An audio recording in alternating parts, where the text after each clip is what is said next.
이번 시간은 유란시아서의 개념적 개관에서 네 번째 파트로서 유란시아서의 기독론과 구원의 계획이란 제목으로 말씀을 드리겠습니다. 기독론이란 영어로 크리스톨로지, 바로 예수 그리스도에 관한 신학을 말하고, 예수란 누구이며 그가 세상에 온 목적이 무엇이고 우리와 어떤 관계를 갖고 있느냐 등을 연구하는 분야라고 할 수 있습니다. 기독교에서는 예수는 하나님의 아들로서 삼위일체 중에 한 분이며 그의 십자가 대속으로 우리 인류의 죄를 구속하였다고 믿고 가르치는데, 유란시아서의 가르침은 조금 다릅니다. 그것을 지금부터 상세하게 알아보겠습니다.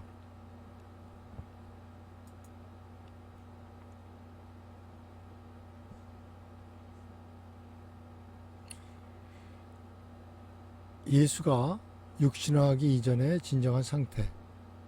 첫째, 예수는 미가엘 계층의 한 창조자 아들의 육신화이다. 그는 우리 우주에서 그리스도 미가엘로 알려져 있다. 예수는 삼위일체의 한 분이 아니고 삼위일체의 우주 아버지와 영원 아들이 합동 계획에 의해서 대리하여 지역 우주를 창조하고 다스리도록 그렇게 만들어진 존재입니다. 이에 대해서 자세히 알아보면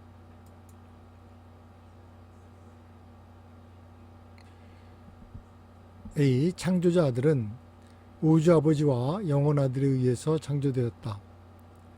각각의 창조자 아들은 성격이나 본성에 있어서 독특하다. B. 그들은 요한복음의 서론에서 묘사한 대로 지역 우주의 창조자이자 다스리는 자이다. 골로새서 1장 16절에 보면 만물이 그에게서 창조되되 하늘과 땅에서 보이는 것들과 보이지 않는 것들과 혹은 왕권들이나 주권들이나 통치자들이나 권세들이나 만물이 다 그로 말미암고 그를 위하여 창조되었다. 히브리서 1장 2절에도 이 모든 날 마지막에는 아들을 통하여 우리에게 말씀하셨으니 이 아들을 만유의 상속자로 세우시고 또 그로 말미암아 모든 세계를 지으셨느니라. 이렇게 그리스도는 이 지역 우주의 창조자이며 실제로 지역 우주에서는 하나님과 같습니다. C. 각자의 지역 우주에서 이 창조자 미가엘들은 각각 독생자가 됩니다. 지역 우주에게는 모든 실제적 의미에서 미가엘이 바로 하나님입니다. 그의 우주에 사는 어느 누구도 미가엘의 사역을 통하지 않고서는 아버지 하나님께 나아갈 수가 없습니다. 이에 대한 유란시아서 구조를 보면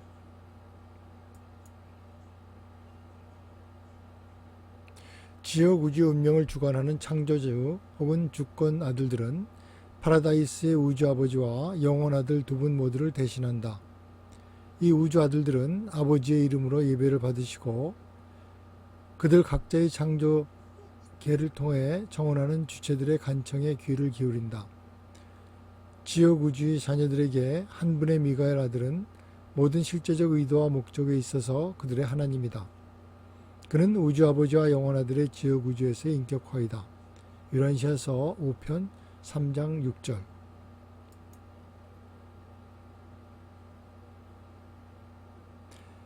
둘째, 각 미가엘 아들들은 그의 우주의 여러 계층의 창조체들과 같은 모습으로 증여됨으로써 그의 주권을 획득해야 한다. 나사렛 예수는 그리스도 미가엘의 일곱 번째이자 마지막 증여였다. 예수는 그리스도 미가엘의 일곱 번째이자 마지막 증여이며 그리스도는 주권자로서 우리 우주를 현재 다스린다. 미가엘의 일곱 번의 증여는 다음과 같이 이루어졌다.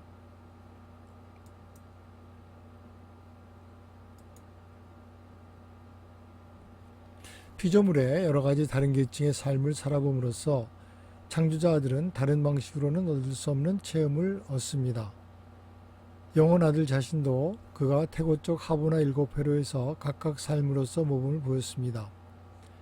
창조자들이 파라다이스를 나와서 지역 우주를 조직하고 유지하고자 할 때 그는 영원한 삼일체 앞에서 그가 모든 피조물의 일곱 수준을 체험하기 전에는 그의 지역 우주에 대해 완전한 주권을 갖지 않는다는 서약을 합니다.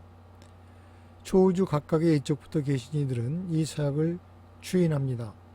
증여는 정의와 자비에 대한 일종의 교육입니다. 창조자 아들들은 본성적으로 정의롭고 자비롭지만 그 영역의 피조물이 됨으로써 독특한 이해를 하게 됩니다. 비록 이런 증여로 지역의 인격들과 존재들은 막강한 유익을 얻게 되지만 각각의 증여의 목적은 아들들을 스스로 교육하고자 함이며 우주의 일들을 처리하기 위함은 아닙니다. 현재 내받은 지역 우주는 그의 7번의 증여 임무를 완수한 창조자 아들에 의해서 다스려지고 있습니다. 네바돈의 미가엘은 61만 1121번째 영혼 아들의 시간과 공간의 우주회로의 증여로 등록되었습니다. 그의 첫 번째 증여는 유란시아가 10억 년 전 현재의 형태를 갖추었을 때 이루어졌습니다. 그의 각각의 증여는 1억 5천만 년의 간격을 두고 일어났고 그의 마지막 유란시아 증여는 2000년 전에 일어났습니다. 미가엘의 앞 6번의 증여는 아래와 같습니다. 10억 년 전 미가엘은 알려지지 않는 이유로 자리를 떠나 있는 동안 임마누엘이 지역 우주를 다스릴 것이라고 셀빙턴의 수도 구처에서 신비롭게 선언했습니다. 셀빙턴의 기록은 그가 사라진 지 3일 후 멜기세덱 계층에 확인되지 않는 존재가 셀빙턴 주위를 도는 70개 근원구체 상승자들이 반드시 거쳐야 하는 소위 멜기세덱 대학이 있는 첫 번째 구체에 나타났다고 보고하고 있었습니다. 이 멜기세덱은 긴급 처리반에 배정되어서 24가지 임무를 훌륭하게 수행했습니다. 그는 그가 왔던 것처럼 다시 사라졌습니다. 네바돈에서 모든 일이 잘 진행되다가 1억 5천만 년 후에 별자리 37번의 팔로니아라고 불리우는 11번 체계에서 심각한 반란이 일어났습니다. 그곳의 체계군주는 루덴시아이였는데 라노난덱 아들로서 별자리 아버지의 지배에 불만을 품고 반란을 일으켰습니다. 미가엘은 다시 그가 셀빙턴을 떠나고 그동안 임마누엘이 다스릴 것이라고 통보한 뒤에 다시 3일 뒤 그는 라노난덱 아들이 예비군단의 새로운 구성원으로서 나타났습니다. 미가엘은 셀빙턴의 임마누엘의 추천을 받아 반역한 파로니아를 대신하여 새로운 체계군주로 임명되고 거기서 이 라노난덱 아들은 모든 자비를 거절한 루덴시아를 처리하고 그 자리를 다른 라노난덱 아들에게 넘길 때까지 17년 동안 체계군주로 일했습니다. 세 번째 증여 역시 네바돈에서 둘째로 큰 반역이란 문제가 발생한 상황에서 일어났습니다.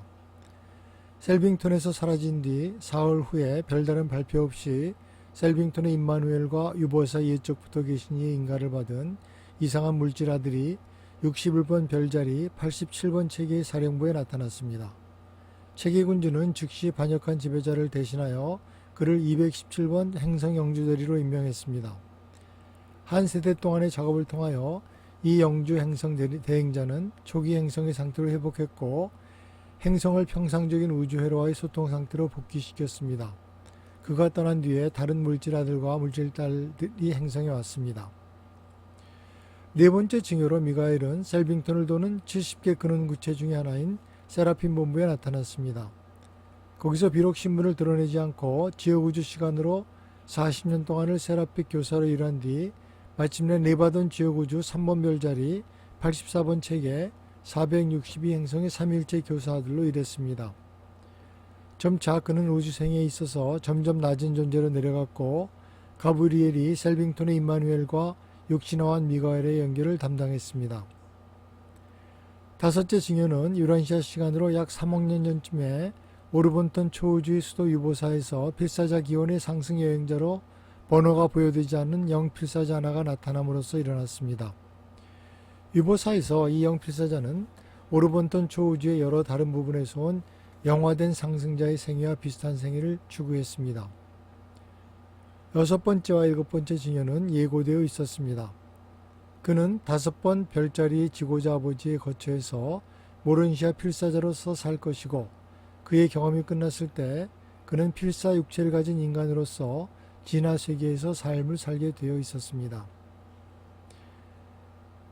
일곱 번째 증여. 아담과 이브가 유란시아에서 실패하기 전까지 미가엘은 그가 이 행성을 그의 마지막 증여의 장소로 선택했다는 발표를 하지 않았습니다. 예전의 경험과는 달리 이번의 육신화에 대해서는 완전한 공개가 이루어졌고 유란시아에서의 그의 모든 행동은 우주의 회로를 통하 일어나는 대로 바로 알려졌습니다. 그의 증여는 유란시아인만을 위한 것이 아니었고 전 우주를 위한 것이었습니다. 힘없는 아이로의 미가엘의 육신화는 예상 밖의 일이었고 이제까지 그의 육신화 과정 중에서도 독특한 일이었습니다. 어떤 이들은 그의 강림을 알고 있었고 아담과 이브에게 배정되었던 세라핌은 중도자의 도움을 얻어 그의 강림을 그 이후에 그를 방문한 일단의 메소포타미아 사제들에게 미리 알려주기도 했습니다. 7번째 증여 뒤에 미가엘은 네바돈에서 실제로 살았던 한 존재의 경험을 통해서 네바돈 지역우주에 대한 완전한 주권을 받았습니다. 작고 문제가 많고 불확실한 행성 유란시아는 천만에 거주하는 세계들의 전 지역우주를 통해서 미가엘의 증여로 인해서 십자가의 행성이라는 이름을 얻게 되었습니다.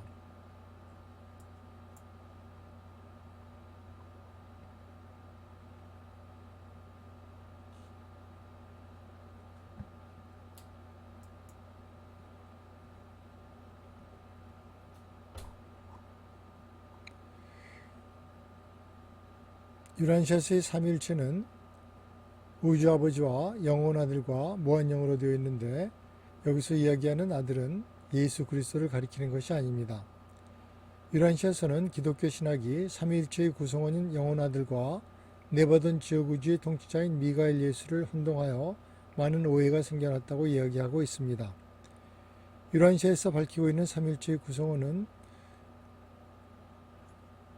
바로 우주아버지, 영혼아들, 그리고 무한영입니다.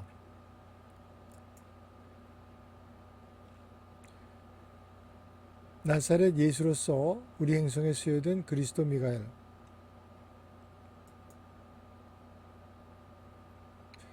첫째, 예수의 증여의 목적. A. 아버지를 드러내고 B. 필사제의 경험을 얻고 C. 루시퍼의 반란을 종결하고 D. 보편적으로 생각저절자와 진리의 영의 도래를 예비하고 E. 그의 우주의 모든 존재들을 위해 종교적 삶을 위한 영감을 주고 F. 사람으로부터 하나님께 이르는 새롭고 살아있는 길을 보여주기 위해서 G. 온전한 주권을 얻기 위해서. 이것이 예수의 증여의 목적이라고 유란시아서는 말하고 있습니다.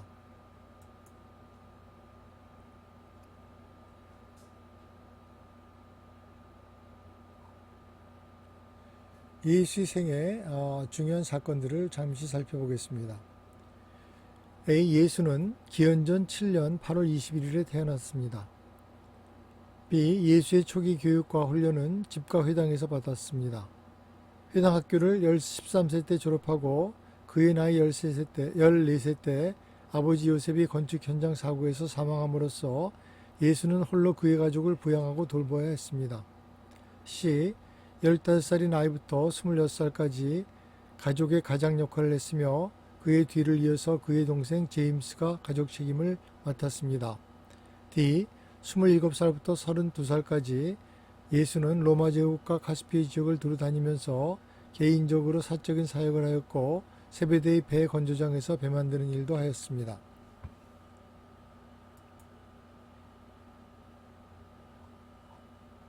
이 예수는 세례 요한으로부터 32살 되던 해에 26년 1월 14일에 세례를 받았습니다. 그는 다음 한 해의 대부분을 그의 사도들을 세우고 훈련시키는 데 보냈습니다. 그의 공적인 사역은 27년 1월 19일에 시작하여 30년 4월 7일까지 그가 십자가에 달릴 때까지 계속되었습니다. F.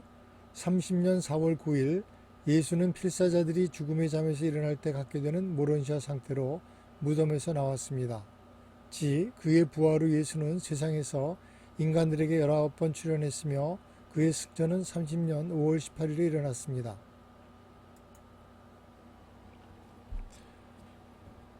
이번에는 구원의 계획에 대해서 말씀드리겠습니다.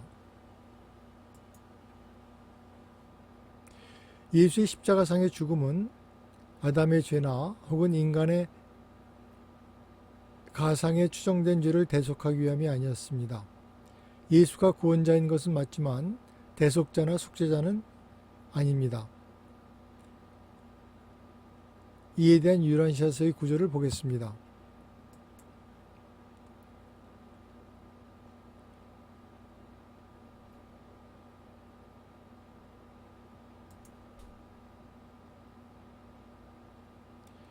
예수를 희생자, 대속자, 구세주라고 말하는 것은 거의 적절하지 못하지만 그를 구원자라고 표현하는 것은 전적으로 옳다. 그는 구원의 길을 언제까지나 보다 분명하고 확실하게 만들었다.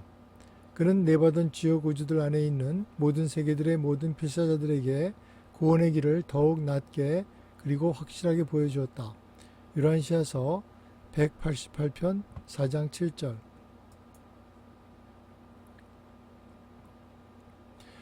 원죄와 십자가에 대해서 유란시아의 말씀을 근거로 말씀을 드리겠습니다. 유란시아서는 원죄의 개념을 기독교 교리의 가장 뿌리 깊은 잘못된 개념이라고 주장합니다.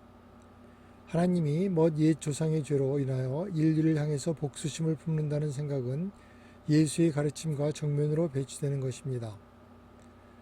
이 죄로 인한 죄의식은 바울에 의해서 처음으로 제시되었고 오늘날 현대 기독교의 아버지들이 된 의욕찬 선교사들이 예수의 영적인 가르침을 희생을 통한 대속이라는 자신의 가르침으로 덮어버리는 결과가 되었습니다. 아담과 이브가 잘못을 저질렀는가? 맞기는 하지만 그들은 그들의 실수를 인식하고 그 결과를 받아들였습니다. 하나님이 과연 37,000년 전에 그들의 잘못을 우리에게 죄를 물으실까요? 예수의 사랑의 하늘 아버지라는 가르침에 따르면 그럴 수는 없습니다. 예수는 이미 그 일생 초기에 자신들을 로마의 압제 밑에서 그들의 오래된 고통을 없애주고 그들을 하나님의 선택된 백성이라는 제자리로 돌려줄 강한 구세주를 원하는 히브리인들에게 영적 왕국의 개념이 받아들이지 않을 것이라는 것을 알았습니다. 그는 또한 그의 가족들 대부분도 그리고 그의 고향 나사렛의 주민들도 그를 잘못된 신비주의자로 배척할 것을 아셨습니다. 그렇지만 그는 그의 희망과 믿음의 메시지를 바꾸지 않았습니다. 그는 운명을 받아들였고 아버지가 선물로 허락한 사람들의 자유의지를 존중해서 잘못 인도된 그들이 그를 처형하도록 허용했습니다. 예수님은 이렇게 말씀하셨습니다. 사람들은 참으로 본성으로 악하지만 그러나 필연적인 죄가 있는 것은 아니다. 새로 태어남, 영에 의한 세례는 악에서의 해방이 필수적이며 하늘 왕국에 들어가기 위해서도 필요한 것이지만 그러나 이러한 것에 아무것도 사람이 하나님의 자녀라는 사실에서 그의 가치를 손상시킬 수는 없다. 그리고 잠재적 악의 이 선천적 현존이 사람으로 하여금 어떤 신비스러운 방법으로 하늘에 계신 아버지로부터 떨어져 나가게 만들어 이방인, 외국인 혹은 의붓 자식이 되게 하였으며 그래서 그가 아버지에 대한 법적 양자권을 다시 어떤 식으로든지 구해야 한다는 것을 의미하는 것도 또한 아니다. 모든 그런 사상들은 첫째로는 아버지에 대한 너희의 오해에서 왔고 둘째로는 사람의 기원, 본성, 운명에 대한 너희의 무지에서 온 것이다. 유란시아서 148편 4장 7절에서 8절. 유란시아서는 말하기를 그의 엄격한 아버지로서의 냉담함과 견고한 가슴이 그의 창조체들의 불행과 슬픔에도 그렇게 움직이지 않아서 그의 죄 없는 아들이 갈보리 십자가에서 피 흘리고 죽어가는 것을 보기까지는 그의 부드러운 자비가 준비되지 않았다고 가르치는 것은 하나님의 무한한 사랑의 성격에 반하여 얼마나 우스꽝스러운 일인가. 유란시아서 4편 5장 6절. 바울의 원죄의 이런 유전적인 죄와 선천적인 악 그리고 그것들로부터의 속죄가 난 교리는 부분적으로 미트라 숭배에서 온 것이었으며 히브리 신학이나 필로의 철학 또는 예수의 가르침과는 거의 상관이 없는 것이었다. 원죄와 속죄에 대한 바울의 가르침들 중에서 어떤 형태들은 바울 자신이 만들어내는 것이었다. 유란시아서 121편 6장 5절. 바울은 영속하는 계약의 피에 기초하여 새로운 그리스도교 종파를 수립하기 시작하였습니다. 그리고 그는 피와 희생제물에 관한 가르침으로 그리스도교의 방해 요소를 제공할 수 있었던 반면에 인간이나 동물을 희생제물로 바침으로써 대속받을 수 있다는 교리에는 단호하게 종지부를 찍었습니다. 그의 신학적인 타협은 계시조차도 진화의 누진적인 조정에 복종해야 한다는 사실을 나타냅니다. 바울에 따르면 그리스도는 최종적이고도 모든 것을 충만시킨 인간 희생제물이 되었습니다.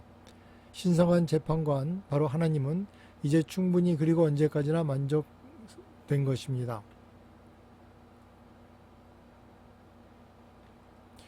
예수는 죄에 대한 희생물로서 죽으시려는 것이 아니었습니다. 그는 인간 종족의 타고난 도덕적 죄의식에 대해서 속죄하려는 것도 아니었습니다. 인류는 하나님 앞에 그러한 인종적인 죄의식을 갖고 있는 것이 아닙니다. 죄의식은 순전히 개인적 죄와 지식, 아버지의 뜻과 그의 아들의 통치에 대항하는 고의적인 반역의 문제입니다. 비록 구원의 계획이 증여 계획의 잠정적인 특색인 것처럼 우리에게 보였음에도 불구하고 죄와 반역은 하나님의 파라다이스 아들들의 근본적인 증여 계획과는 아무 상관이 없습니다. 만일 예수가 무지한 필사자들의 무자비한 손에 의해 돌아가시지 않았다가 해도 유란시아의 필사자들을 위한 하나님의 구원은 아주 그렇게 효력이 있고 틀림없이 확실하였을 것입니다. 만일 주가 이 땅의 사람들로부터 호의적으로 환영을 받았고 육신 속에서의 자신의 일생을 자유의지적으로 마침으로써 유란시아를 떠났다고 하더라도 하나님의 사랑과 아들의 자비의 사실, 하나님과 아들 관계의 사실, 이 결코 영향을 받지 않았을 것입니다.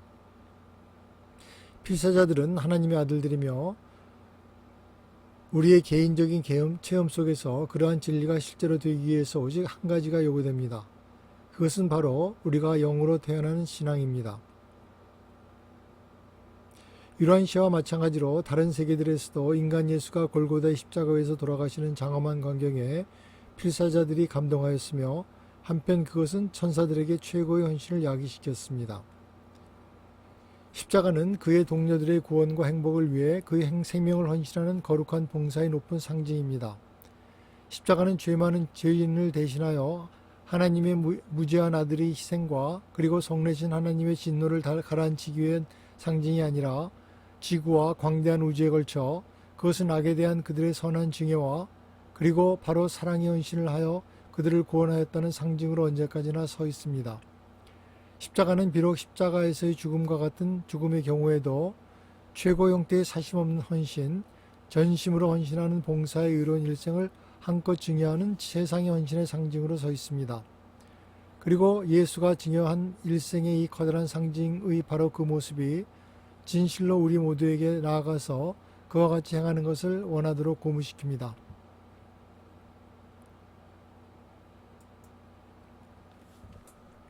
B. 인간으로 하여금 그를 십자가에 못 박게 만듦을 허락함으로써 예수는 십자가를 증오에 대한 사랑의 영원한 승리와 악에 대한 진리의 승리의 상징으로 만들었다.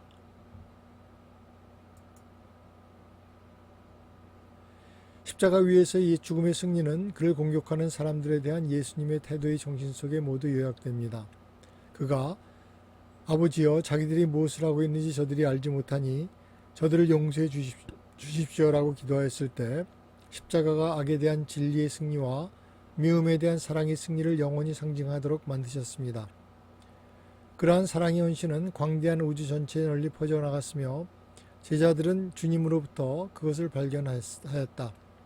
이러한 봉사를 위하여 생명을 버리도록 부르심을 받았던 그의 복음의 가장 최초의 선생 스데반은 사람들이 돌을 던져 그를 죽일 때 이 죄를 저들에게 돌리지 마옵소서라고 말하였다. 요한일서 188편 5장 6절.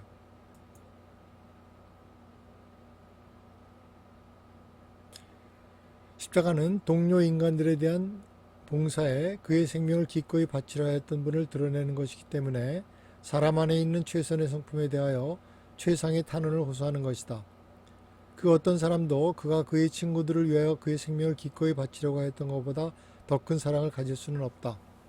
그리고 예수는 그의 적들을 위하여 기꺼이 목숨을 바치시려는 그러한 사랑을 가지셨다. 이 세상에서 아직까지 알려진 어떤 것보다도 더 커다란 사랑을 소유하셨다. 요한일서 188편 5장 7절.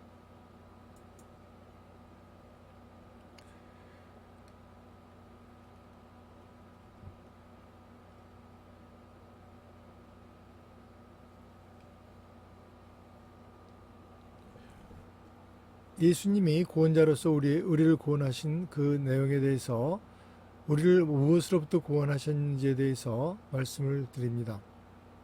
첫째, 영이신 하나님의 자녀가 됨으로써 물질의 족쇄로부터 해방되었다. 우리는 물질로서 물질적 세계 속에 살아가지만 우리의 본질은 물질이 아니라 영입니다. 우리의 목표도 영으로서 완전을 달성하는 것입니다. 영으로 인도됨을 받는 자마다 하나님의 자녀가 된다고 하였으며 하나님의 자녀는 하늘나라를 상속받을 권리를 얻는 것이고 이는 물질 세계의 족쇄로부터 해방을 뜻합니다. 둘째, 지적인 속박으로부터의 구원. 인간이 진리를 알 것이고 진리가 인간을 자유케 한다. 하나님이 없는 지식은 음울한 유물론에 빠지게 함으로써 인간을 물질주의자가 되게 합니다. 하지만 진리는 우리가 하나님의 자녀이고 하나님의 나라를 상속받을 것을 깨닫게 해주고 이 진리가 우리를 속박으로부터 영원한 자유를 가져다 줍니다.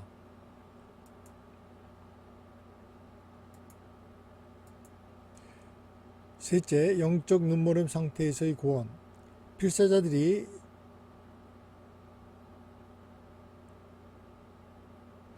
형제사랑의 실현과 우주 창조체들의 모론시아 단계의 인식, 영적 실체의 발견, 그리고 영적 가치 선함이 계시되었다. 우리의 본질이 영이라는 사실, 그리고 모든 사람들은 영으로서 형제라는 사실을 깨닫게 해주고 물질과 영의 세계 사이에는 광대한 모론시아 세계가 있다는 사실을 깨닫게 해주고 그 단계를 거쳐서 완전한 영에 도달한다는 체계적이고 합리적이며 궁극적인 구원의 계획이 제시되었습니다. 우리는 보다 가치 있는 영적 의미들을 찾아서 인생을 가치 있게 보낼 수 있게 되었습니다. 넷째, 우주의 영적 차원에 도달하고 또한 하보나 우주와 파라다이스의 완전함과 궁극적인 조화를 이룸으로써 자신의 불완전함으로부터 구원을 받는다. 우리는 지금 비록 모순이 가득하고 불완전한 상태로 있지만 우리는 수많은 단계를 거쳐서 결국 완전해지고 우주의 완전과 조화를 이루고 마침내 불완전을 벗어나서 완전해진다는 사실의 기쁨을 가져야 할 것입니다. 다섯째, 우주 차원의 최상 마음을 달성하고 다른 모든 자기의식의 존재들과의 협력을 통해서 자신으로부터의 구원, 자의식으로의 한계로부터의 해방을 성취한다. 우리의 삶 동안 그리고 아주 오랜 기간 동안 늘 자기 자신이라는 족쇄에 갇혀 지나지만 형제의식과 완전함을 달성함으로써 최상 마음에 도달하고 그리하여 오랜 동안 이기적인 자기 족쇄로부터 벗어나서 다른 자의식의 존재들과 또 우주와 진정한 합의를 이루게 됩니다. 여섯째, 시간으로부터의 해방. 하나님 인식과 동시에 있어서 끝없는 진보로 영원한 삶을 성취하게 됩니다. 시간이라는 한계에 갇혀 지내던 존재로서 최상 궁극 절대 하나님에 도달하면서 시간의 한계를 넘어서고 영혼을 달성하며 이는 우리가 모든 한계를 극복한 것을 뜻하게 됩니다. 일곱째, 유한으로부터의 해방. 그리고 최종자 이후에 절대자를 발견케 해주는 최상자의 초월적 발견을 통한 신과 완벽한 합일. 결국 우리는 유한이라는 굴레를 벗어나서 절대에 이르게 되고 무한한 하나님과의 합의를 달성하게 될 것입니다. 둘째, 죽음 이후의 살아남음은 개인의 진실, 아름다움, 그리고 선함에 대해 진지하게 이해하고 이에 대한 전적인 긍정에 의해서 결정된다. 우리는 믿음으로 구원을 받는다. 하나님의 본질은 진실하심과 선하심과 아름다움으로서 이를 기초로 하나님을 전적으로 의지하고 믿음으로써 우리는 구원을 받게 됩니다.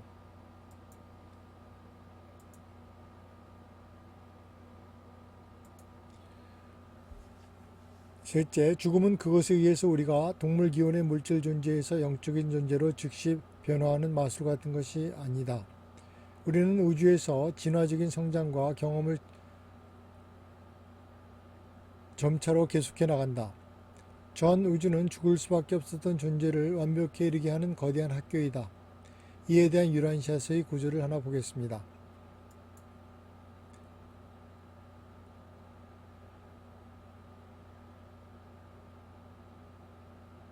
모론시아 삶은 지역 우주 생애의 다양한 단계들에 퍼져 있으며 물질적 필사자들이 영세계의 입구에 도달하게 유일하게 가능한 접근 방법입니다. 무슨 마술이 물질적인 육체의 자연적인 괴멸인 죽음으로 그러한 단순한 한 단계를 통해 즉시 필사이며 물질적인 마음을 불멸해 그리고 완전한 영으로 변환시킬 수 있단 말인가. 그러한 믿음들은 무식한 미신들 그리고 재미있는 우화들이다. 유란시아서 48편 0장 2절. A. 이것은 아버지의 지고의 명령에 의한 것이다. 영혼 속에 거하시는 우주 아버지로부터 지고한 명령이 나온다. 내가 완전한 것처럼 너희도 완전하라.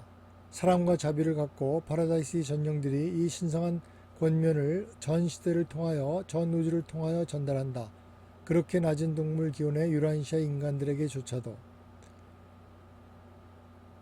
유란시아서 1편 3장. B. 우리는 파라다이스로 가는 긴 여정의 시작에 서 있다.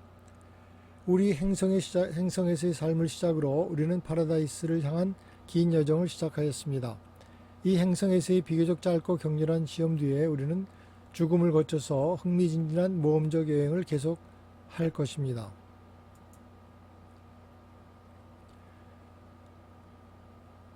진화하는 필사자들은 공간 속의 행성에서 태어나고 모론시아 세계를 거쳐서 영적 우주로 올라간다.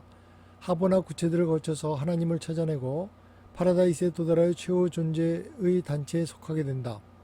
거기서 우주 봉사에 수집되는 순서를 기다리고 있다. 우리가 이런 장관을 전망해 볼 때 우리는 모두 외친다.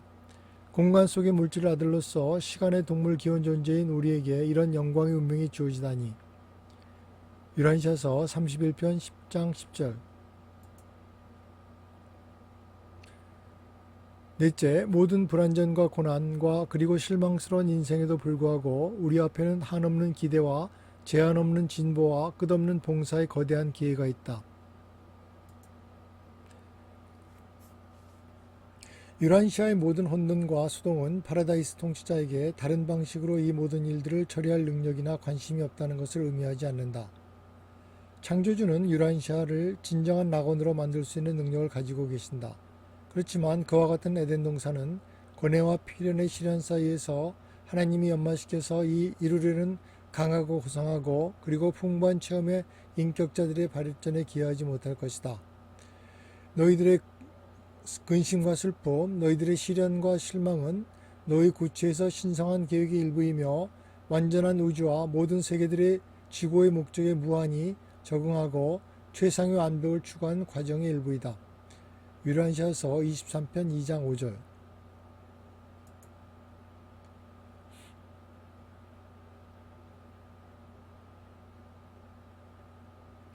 이것이 예수가 육신하기 이전의 신분과 그리고 그가 이 세상에 온 목적과 그리고 예수가 얘기하는 진정한 해방이 무엇이며 우리가 무엇으로부터 구원을 받는지에 대한 이야기였으며 또한 우리의 모든 앞으로의 여정이 우리의 죽음을 거쳐서 무한히 흥미진진하게 계속될 것이라는 것이 바로 이 오늘 이야기하고자 하는 기독론의 요점이었습니다. 이걸로써 4편 유란시아의 기독론에 대한 얘기를 마치고 다음 시간에는 기도와 경배라는 제목으로 유란시아서의 개념적 개관이라는 마지막 파트에 대한 말씀을 드리고자 합니다.